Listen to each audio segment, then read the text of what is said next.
Buenas noches y bienvenidos a un nuevo episodio de Ciberseguridad para Humanos. Soy Ringer y hoy vamos a hablar de un tema que suena aburrido, pero que en realidad es mucho más importante de lo que parece. Pues un poco como la cerveza para Homer Simpson es el principio y final de todos estos problemas, el análisis de riesgos. ¿Por qué vamos a estudiar este tema? Pues porque si quieres proteger algo, lo primero que tienes que preguntarte es ¿de qué lo tengo que proteger? Y ahí es donde empieza todo. Vamos a hacernos esta pregunta. ¿Hasta dónde debe llegar la seguridad? Bueno, pues vamos a ver. Esto lo tenemos que tener muy claro. La seguridad total no existe. Repito, la seguridad total no existe. La curva de protección frente a inversión, y aquí puedes hablar de inversión en términos de dinero, en términos de medios, de lo que te dé la gana, es asintótica respecto a seguridad. Nunca llegas al 100%. Y llega cierto momento donde para aumentar un 1% tienes que gastarte tanto como has invertido en el otro 99%. De hecho, como veremos en otro episodio, puedes poner todos los medios de seguridad, que al final el eslabón más débil es el nombre del perro del administrador de sistemas que lo usó como pregunta de seguridad en el 98. Pero bueno, ahora tenemos que hacernos una segunda pregunta. ¿Qué queremos proteger? A lo mejor queremos proteger los datos de clientes de mi empresa, que es pequeña, pero es todo lo que tengo, y justifica una gran inversión en seguridad. Pero desde luego no puedo invertir tanto como para que me gaste más en seguridad que en montar una empresa nueva. Eso, vamos, lo entiende cualquier persona. O a lo mejor queremos proteger una base de datos que me ha costado años crear con información de Internet. ¿En cuánto valoro mi tiempo, el tiempo que he empleado en crear esa base de datos? ¿Cuánto valoro el tiempo de volver a crearla si se me borra? Bueno, pues ya empezamos a entendernos. Antes de pensar en invertir X dinero en antivirus, firewall, backup, etc., merece la pena pensar en el coste de lo que quiero proteger.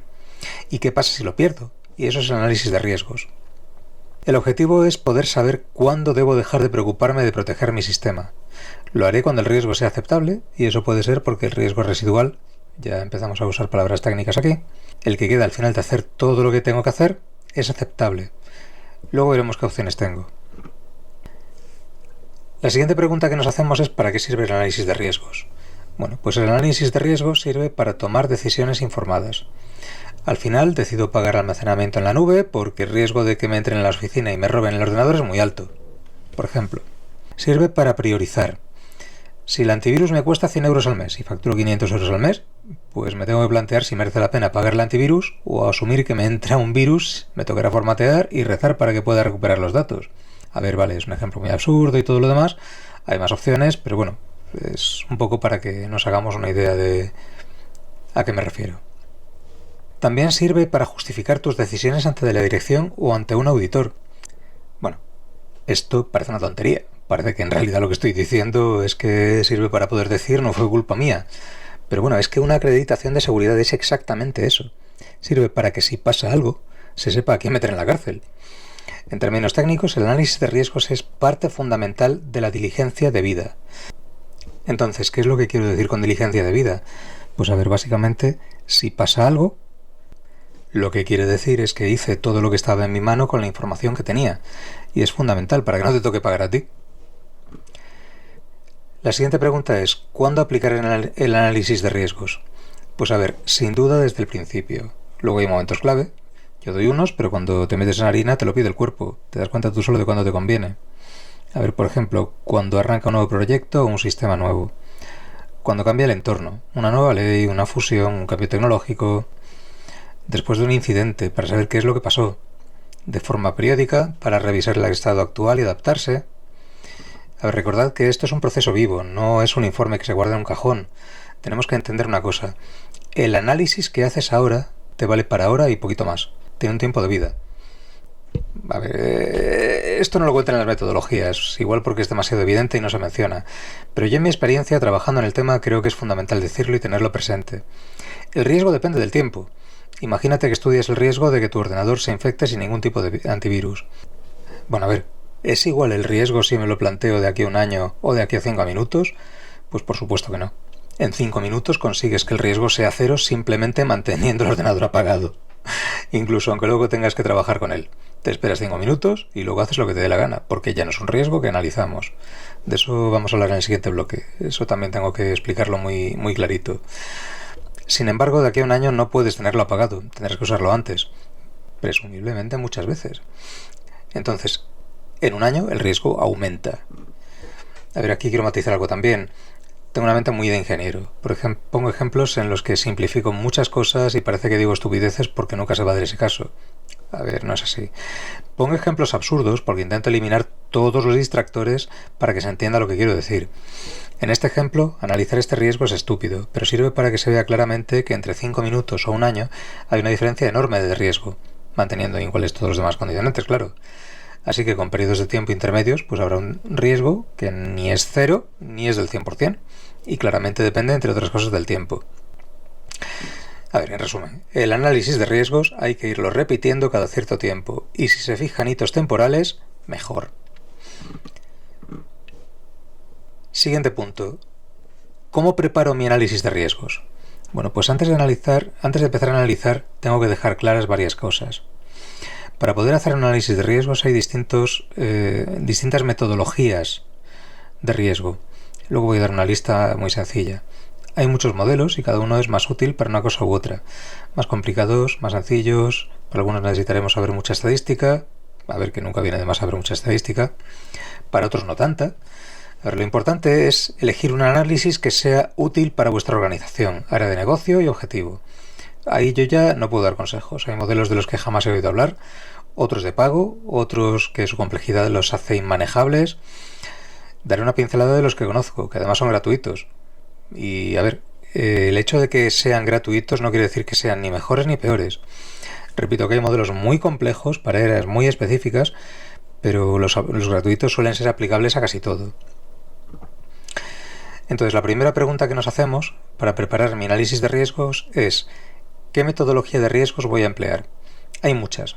Unas gratuitas como NIST 800, 1000 Standard 882, EASA Parte IS, aplicada a la aeronáutica y ciberseguridad. Otras de pago como la ISO 27005, la 31000, CRISC. Hay otras que son bottom-up, es decir, que empiezas desde amenazas y subes hasta riesgos. Otras top-bottom, es decir, que partes de riesgos y buscas amenazas. Luego voy a explicar lo que son riesgos, amenazas y todo eso. También tengo que dejar muy clara la diferencia entre ambos. Otras son subjetivas, de manera que el riesgo se evalúa según la experiencia de los implicados en el análisis. Otras objetivas, se apoyan en datos para arrojar un número basado en la estadística. Por ejemplo, ¿cuántos sucesos de accidentes han ocurrido en los últimos 5 años? Bueno, pues con eso saco un número y eso me sirve para alimentar mi modelo. Pero bueno, en resumen, hay muchas opciones y dependiendo de cómo vayamos a hacer el análisis, nuestra organización, recursos, tiempo, etc., elegiremos una metodología u otra. Siguiente pregunta. ¿Qué organización sustenta mi análisis? Esto es mucho más importante de lo que parece, pero mucho más. Muchas veces la propia metodología requiere una estructura organizativa para soportar el peso de la gestión. Que no el análisis, ojo, es la gestión, no el análisis de los riesgos. Y la define. Por ejemplo, si el análisis arroja un riesgo alto, por ejemplo, de encender un servidor con Windows Server 2009, alguien tiene que tomar la decisión de que se funcione igualmente o no. A lo mejor es preferible invertir en sistemas nuevos o contratar un seguro, o funcionar pero rezando para que no pase nada. Pues bueno, alguien tiene que ser responsable de tomar esa decisión. ¿Quién es el propietario del riesgo? Eso hay que definirlo. ¿Qué nivel de riesgo puede autorizar el propietario del riesgo? ¿Quién está por encima para autorizar riesgos más altos? Los riesgos más bajos, ¿quién los autoriza? ¿Por encima de qué coste económico se considera cada nivel de riesgo? ¿Cómo se mide el impacto en prestigio de la empresa, por ejemplo? Todo esto tiene que quedar claro antes de empezar el análisis, o si no, no vale para nada. El análisis puede decir que un riesgo es alto, pero si esto no está definido, en realidad es una forma de parar la empresa, porque nadie se va a mojar para decir que se funciona a pesar de que un riesgo es alto si no le pagan por ello, ¿verdad? A mí, desde luego, como analista, si yo digo el riesgo es muy alto y nadie va a tomar una decisión, pues he parado la empresa. Bueno, pues esto nos lleva al siguiente punto. ¿Qué consecuencias tiene cada nivel de riesgo? Bueno, vamos a ver un ejemplo que a más de uno le ha tocado. Vas a un hospital, te explican una serie de cosas relativas a la operación que vas a sufrir y te ponen delante un papel para que lo firmes antes de operarte. ¿Qué te han contado y qué estás firmando?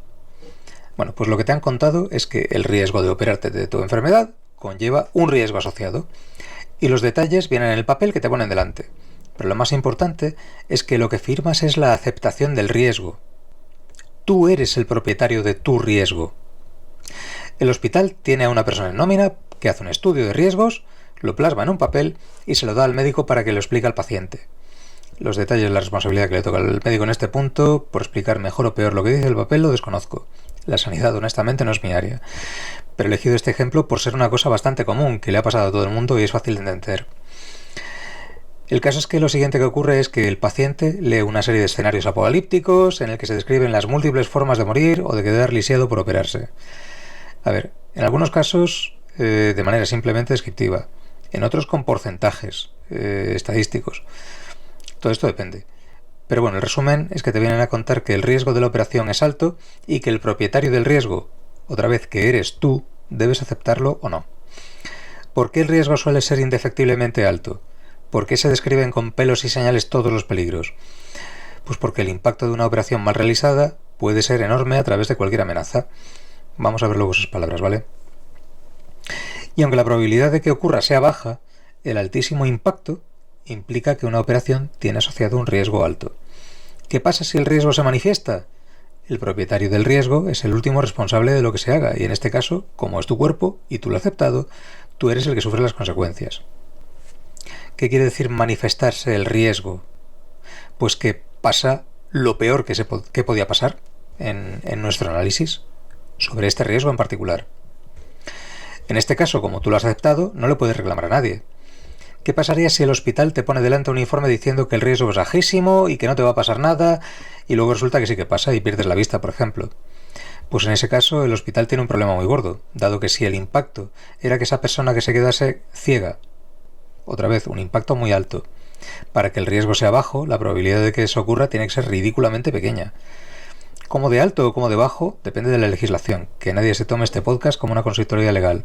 Los detalles de la legislación sanitaria son un mundo y yo, honestamente, no soy un experto. Pero esto son cosas comunes del análisis de riesgos, así que conviene mencionarlas. En este caso, a priori, hasta que se demuestre lo contrario, el responsable es el hospital, dado que ha dado una información errónea. Repito, esto es una evaluación desde fuera, no conozco la legislación. Si el riesgo indicado en el formulario es alto, el hospital tiene una defensa sencillísima. Yo le avisé. Si lo que dices que es bajo, es todo lo contrario. El hospital está asumiendo la responsabilidad de reducir el riesgo. A ver, el resumen de todo esto es que el analista tiene una responsabilidad importante. En el caso de una empresa, si el analista te dice que el riesgo residual es alto, el CEO o el jefe de división o quien se haya definido para asumir este riesgo, lo debe asumir para seguir. Esa persona apechuga con las consecuencias, incluyendo que le despidan o que le hagan pagar por el destrozo que se ha producido. Entonces, ¿cuándo es un analista valioso? Pues será valioso cuando sea capaz de analizar un riesgo, proponer medidas de mitigación fiables y viables ante riesgos elevados y reducirlos hasta niveles aceptables de riesgo. Bueno, pero ¿dónde está el truco? Si lo reduce a un riesgo bajo para quedar bien con el jefe, o porque se lo haya ordenado y el analista lo firma, el propietario del riesgo tiene la defensa montada y la conciencia tranquila. Me asesoraron de que el riesgo era bajo y no vi ningún problema.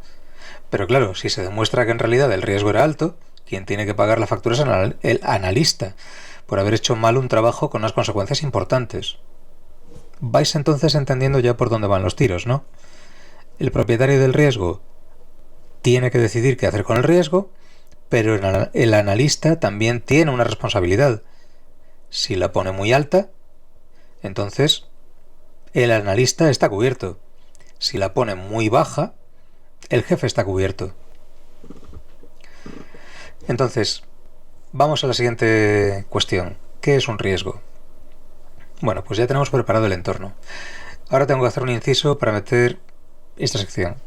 Es cierto que no viene aquí, tendría que seguir por cómo hacer el análisis, pero antes tengo que aclarar un concepto que va a salir más adelante. Y si voy por orden voy a perder el hilo y liar a la audiencia. Más aún, que me parece que esto ya es bastante lioso. Tenemos que saber exactamente qué riesgos queremos analizar, y eso implica formular muy bien el riesgo. Vale, parece una perogrullada, pero en mi experiencia, y he discutido muchos años con mucha gente sobre esto, definir exactamente el riesgo es lo que más discusiones levanta, y más problemas y quebrados de cabeza trae. Tanto que estoy seguro de que mientras estáis escuchando esta sección, más de uno y más de dos estará tentado de discutir continuamente lo que digo buscando contraejemplos. Lo he vivido ya muchas veces y me voy a poner pedante. Atención.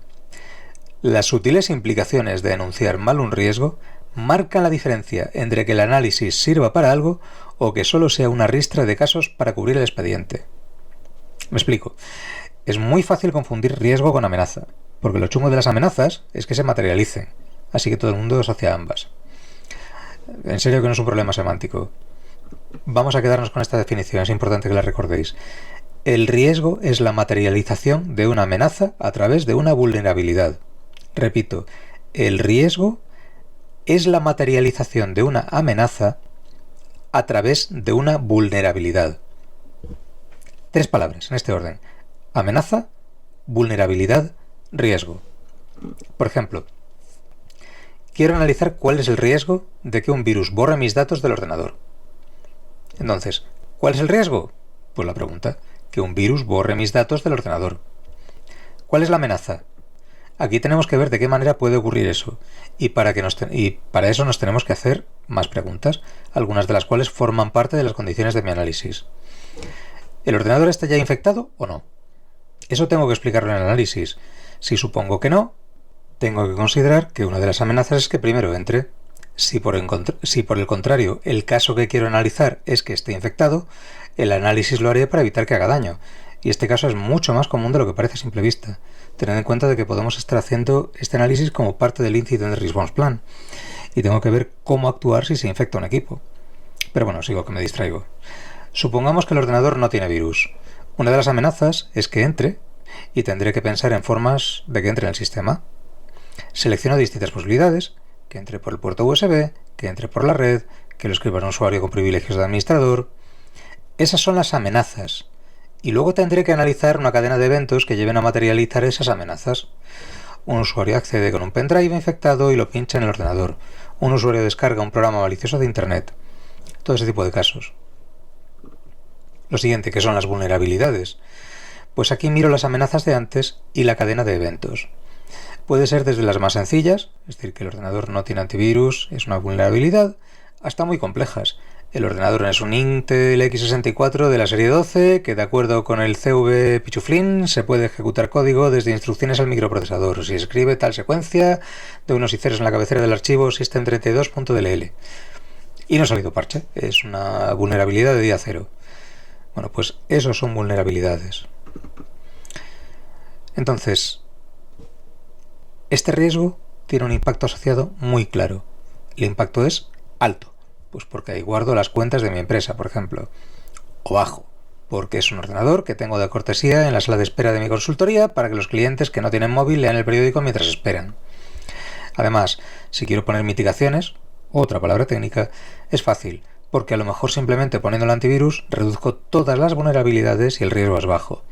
Sí, vale que no es infalible, pero bueno, recordad, estamos analizando el riesgo. Al final quedará un riesgo que con un antivirus se reduce. No a cero, y es mi decisión argumentar si es bajo, medio o alto según mi criterio, pero nadie discute que con un antivirus el riesgo se reduce. Entonces, ¿qué pasa si formulamos mal el riesgo? Por ejemplo, quiero analizar el riesgo de que entren virus en el ordenador. Recalco lo de que entren, no que borren nada, no que se activen, no que infecten, que entren. ¿Cuál es el impacto? Pues depende. ¿Entra y se activa? ¿Queda latente? Igual el impacto es que no se active, pero me infecte el resto de la empresa y pierda todos los datos. ¿Vale un antivirus como mitigación? Pues no, porque estás analizando el riesgo de que entre. Es así como has definido tu riesgo. El antivirus ya de entrada no hace nada, porque el antivirus lo eliminará una vez esté dentro, pero ya ha entrado. Es decir, el riesgo ya se ha materializado. Bueno, a ver, es verdad que supuestamente los antivirus analizan los pendrives y se conectan y tal, pero bueno, uno ya lleva unos cuantos años a sus espaldas y en experiencia de virus hay virus que entran a pesar de esas características de los antivirus. Pero bueno, eso no quiere decir que hayan infectado mi ordenador.